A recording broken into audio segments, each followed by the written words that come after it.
Chapitre 8. Le jour du départ était arrivé, Arthur était en retard, ce n'était pas son habitude. Il avait horreur de ça, mais une grève du métro, habituelle avait-il pensé, combinée à une panne d'électricité dans le RER, tout avait semblé se liguer pour qu'il rate son avion. Les autres membres du groupe avaient déjà enregistré leurs bagages et l'hôtesse de l'agence l'attendait en faisant les 100 pas. En s'approchant, il remarqua qu'elle ne cessait de consulter sa montre d'un air inquiet. Elle se détendit aussitôt qu'il aborda, retrouvant le sourire commercial de rigueur. « Ah, enfin vous voilà, monsieur Chalagne.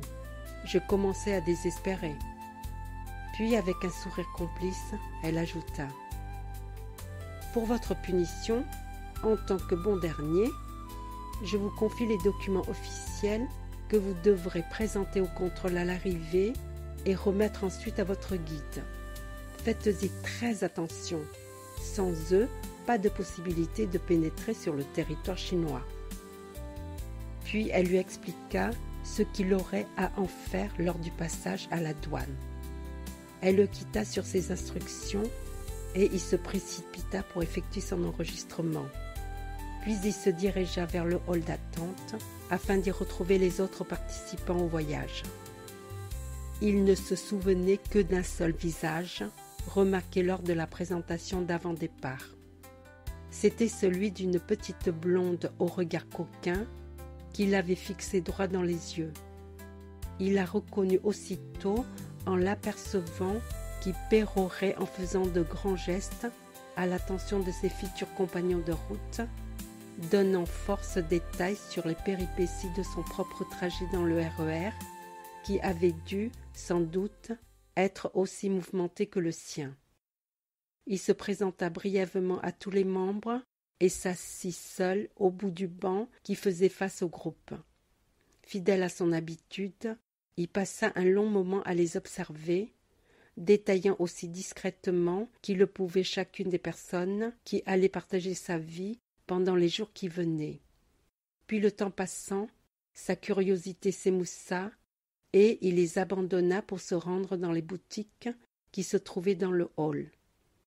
Il n'entendit l'appel pour son vol que tardivement et rejoignit la porte d'embarquement en prenant tout son temps. Il réalisa l'exploit d'être quasiment le dernier à monter dans l'avion. En franchissant le seuil au bout de la longue rampe d'accès mobile, Arthur ne pensait qu'à une chose, enfin se détendre, prendre du bon temps et faire connaissance avec le pays dont Kiyao lui avait tant parlé et dont il commençait à pratiquer quelque peu la langue.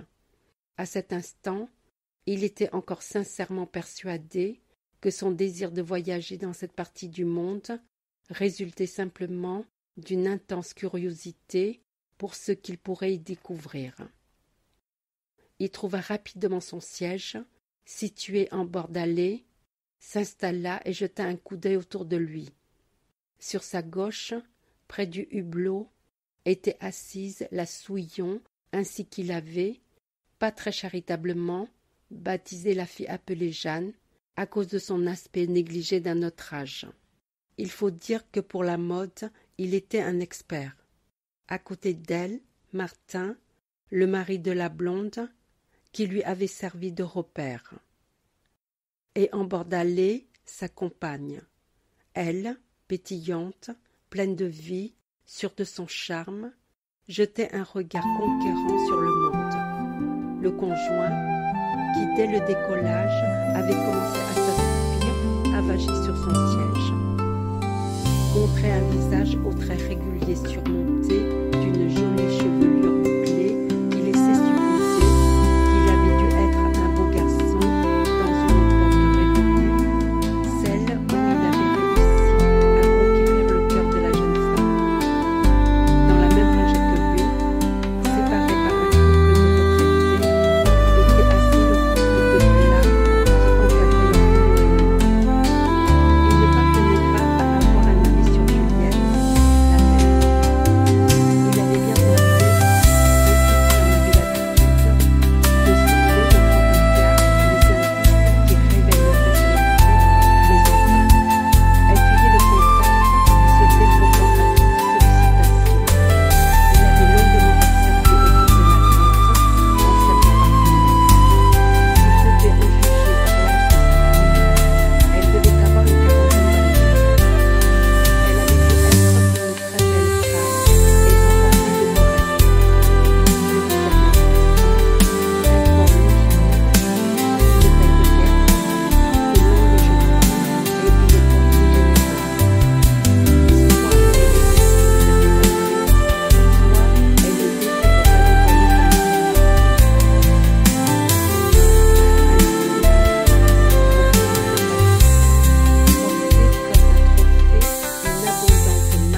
Elle semblait perdue dans un monde à part qu'elle ne désirait partager avec quiconque.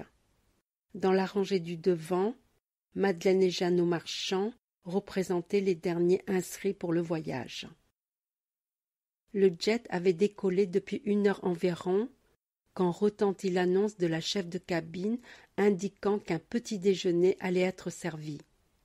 Le vif penchant d'Arthur pour les Asiatiques ne l'avait jamais quitté, et il ne put éviter de regarder, avec intérêt, l'hôtesse qui lui tendit son plateau.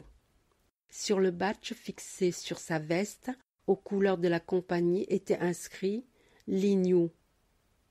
Elle était vraiment jolie, mince mais bien faite, ainsi que le révéla l'échancrure de son corsage lorsqu'elle s'inclina vers lui. À cet instant, leurs regards se croisèrent et un court instant, ils restèrent accrochés l'un à l'autre. Son instinct de chasseur se réveilla sur le champ, car ce qu'il y lisait était plein de promesses, une invite à plus d'intimité, un hymne à l'amour. Soit qu'il appelle, soit qu'elle se présente spontanément sous divers prétextes. À plusieurs reprises, elle s'approcha de lui, et dans le regard sans gêne qui plongeait dans le sien, elle entretenait la flamme qui les brûlait. Il était passé maître dans l'art de la séduction, et il se rendit souvent à l'arrière de l'appareil pour prendre un café ou toute autre boisson, mais surtout pour ne pas laisser s'éteindre la délicieuse tension qui les habitait. Avant le repas du soir, il lui demanda si elle serait de service au cours de la nuit. La suggestion était directe et sans équivoque. Il vit son regard vaciller quand elle confirma qu'elle serait présente de 2 à 4 heures. Tout était dit, le reste n'était plus qu'une formalité. Tous les passagers dormaient, tout au moins le croyait-il, quand il quitta son siège pour la rejoindre.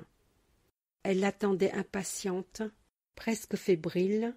Elle lui prit la main et l'entraîna sans un mot derrière le rideau cramoisi qui isolait du bar. Leur étreinte fut d'une violence inouïe, et quand elle atteignit l'orgasme, elle poussa un long feulement qu'il dut faire cesser par un long baiser. Bien qu'étouffé, son cri n'avait pas échappé à quelques passagers qui émergeaient de leur sommeil. Une seconde hôtesse sortit de son coin repos.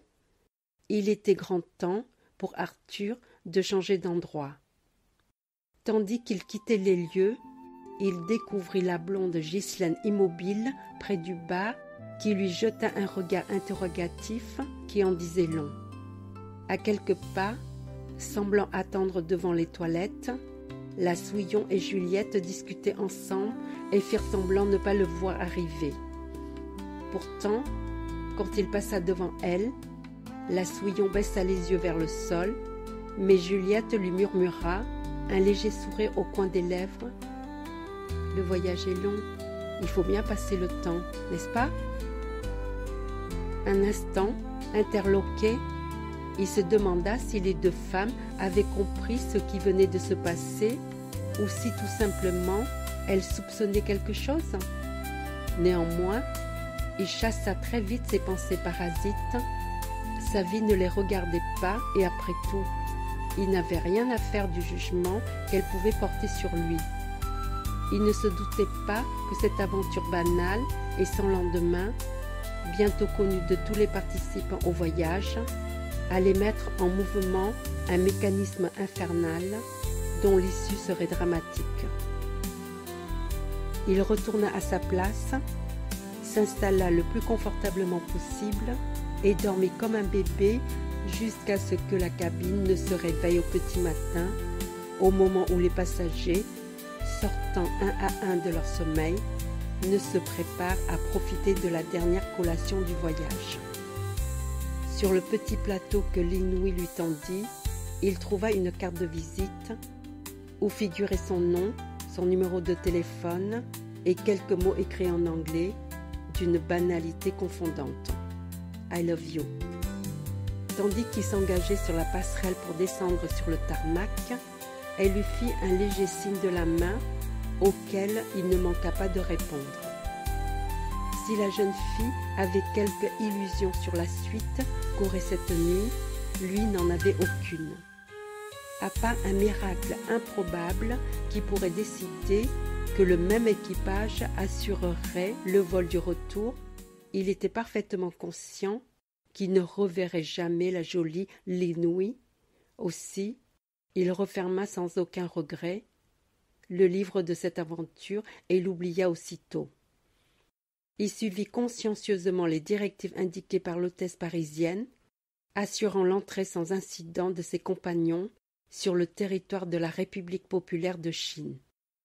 Son sac de voyage tardait à apparaître sur le tapis, ce qui le fit émerger du hall d'arrivée, bon dernier de la bande. Il repéra le groupe entourant le ou la guide, car il ne savait pas encore qui allait les piloter. Rien ne le prédisposait à éprouver la véritable stupéfaction qui l'envahit lorsqu'il découvrit celle qui serait leur accompagnatrice. Le passé rejaillit dans sa tête, imprévisible, improbable, violent comme une tornade d'été. La silhouette qui se profila devant son regard incrédule ne pouvait exister ailleurs que dans ses rêves, et pourtant elle était là, bien vivante, un léger sourire au coin des lèvres impassibles.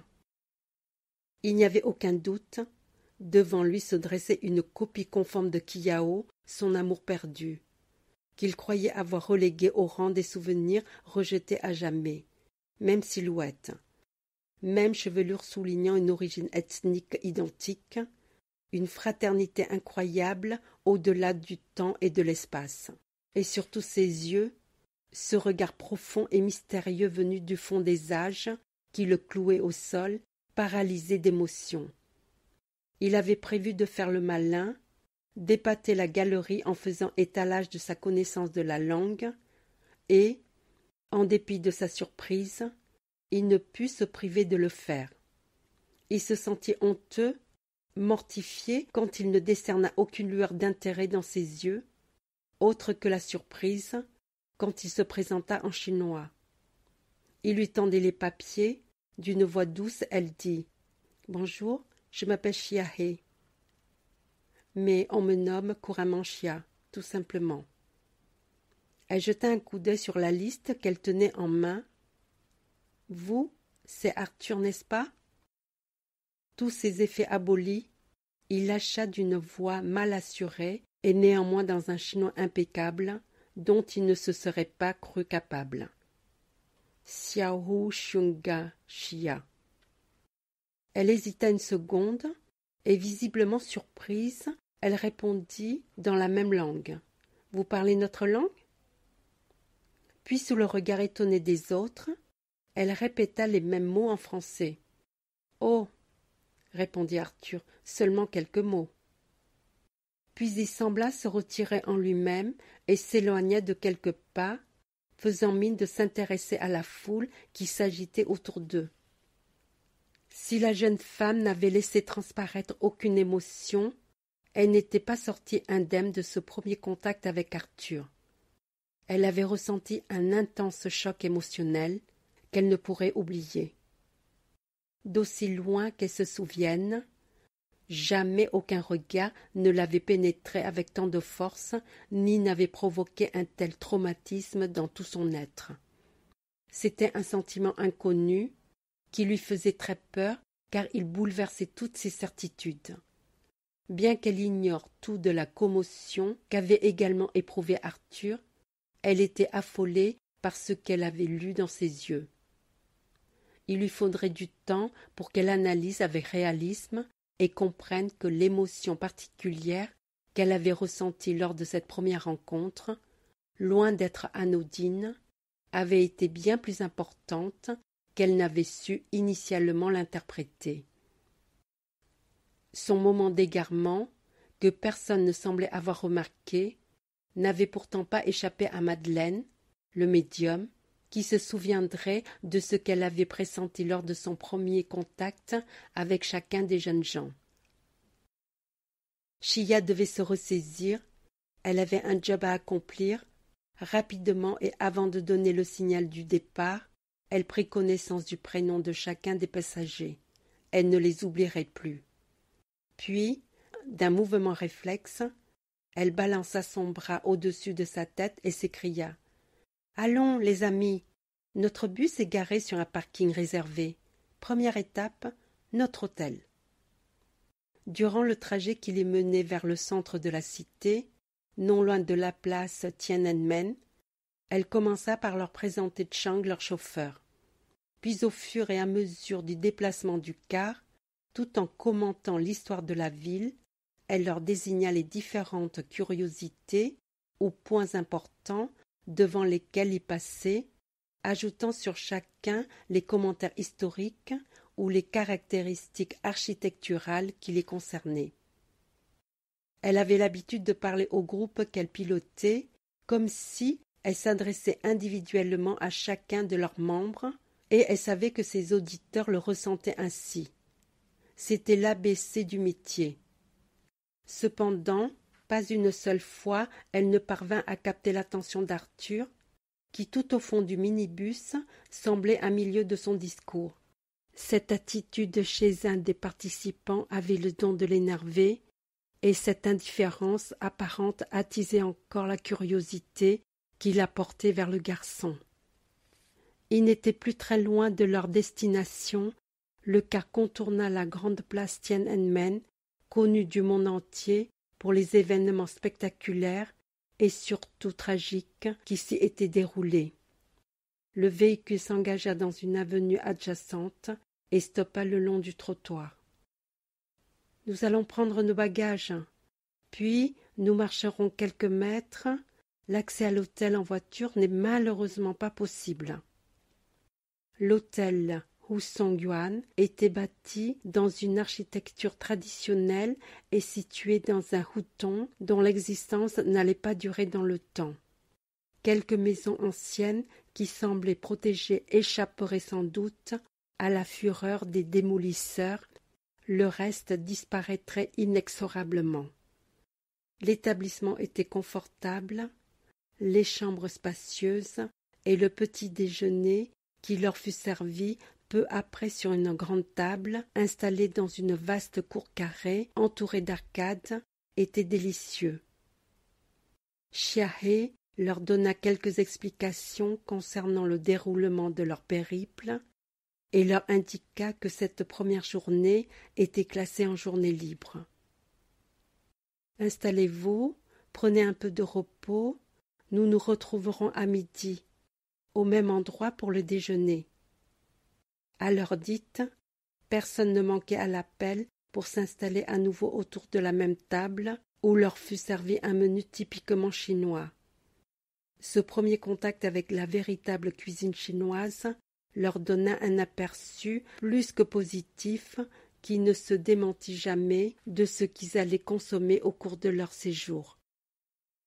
Ils étaient tous assis autour d'un plateau tournant chargé de victuailles, sur lequel cohabitaient nouilles chinoises, raviolis, sampa, hot pot, poulet cuisiné dans différentes recettes, accompagnés de légumes divers cuits à l'étouffée ou, plus étrange, d'œufs vieux de 100 ans, le tout arrosé de thé vert ou de bière locale.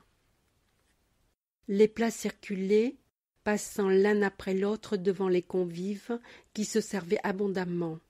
Les langues commençaient à se délier, chacun commentant la saveur particulière d'un ou l'autre des mets qu'ils goûtaient parfois pour la première fois. Une atmosphère de gaieté s'établissait entre les membres du groupe, et bientôt la blonde, qui se prénommait Ghislaine, proposa qu'ils utilisent leur prénom et, pour ceux qui le désiraient, de se tutoyer. Personne n'y trouva à redire excepté Jeanne, qui tenta d'émettre timidement une protestation, mais devant l'unanimité, se rallia dans la seconde à l'avis général. Bien que le tutoiement adopté ne le gêne pas, Arthur n'avait pas l'intention de nouer des liens particuliers avec quiconque. Non qu'il soit snob ou plus solitaire que la moyenne des gens, mais le bouleversement affectif qui avait accompagné son arrivée le laissait toujours dans l'expectative. Il voulait être seul, tout au moins pour cette prise de contact avec la ville, seul avec son questionnement sur le sens qu'il devait donner à cet incroyable coup du sort. Il occupa son après-midi à flâner sur la fameuse place Tiananmen, cœur de la cité, fondée en 1959 par le grand timonier Mao Tse-tung, et théâtre de bien des instants de liesse populaire et de drames abominables. 4e plus grande place du monde, elle s'étendait sur 40 hectares et contenait plusieurs monuments racontant l'histoire de la Chine. 2 immenses portes s'élevaient aux extrémités. Au nord, la porte de la paix céleste, condamnant l'entrée de la cité interdite, sur laquelle trônait un immense portrait de Mao Tse-tung. Au sud, la porte Zhangyang, qui donnait accès à la ville chinoise. Sur les côtés étaient élevés le palais de l'Assemblée du peuple et le musée national de Chine. Au centre, le monument aux héros du peuple, obélisque de 38 mètres de haut. Également au centre, mais plus au sud, le mausolée de Mao, de forme rectangulaire, décoré de longs bas-reliefs honorant les combattants de la Révolution. Il photographia les lieux sous tous les angles et dut convenir qu'il ne manquait pas d'allure. Puis il flâna, au gré de son inspiration, dans les rues alentours, vestiges de la ville ancienne. Dans quelques-unes, véritables décors de cinéma, les façades seules, dont certaines visiblement reconstituées, s'élevaient un peu dérisoires, dissimulant les champs de décombres qui annonçaient les futurs buildings de béton. Au cours de sa promenade, il aperçut au milieu de la foule plusieurs de ses compagnons de route, mais il les évita soigneusement. L'heure du dîner approchait quand il rentra à l'hôtel. La cour carrée, éclairée de lanternes magiques installées tout autour, les réunit pour un dernier repas. Personne ne s'attarda. La nuit réparatrice que chacun attendait les conduisit jusqu'à la seconde journée.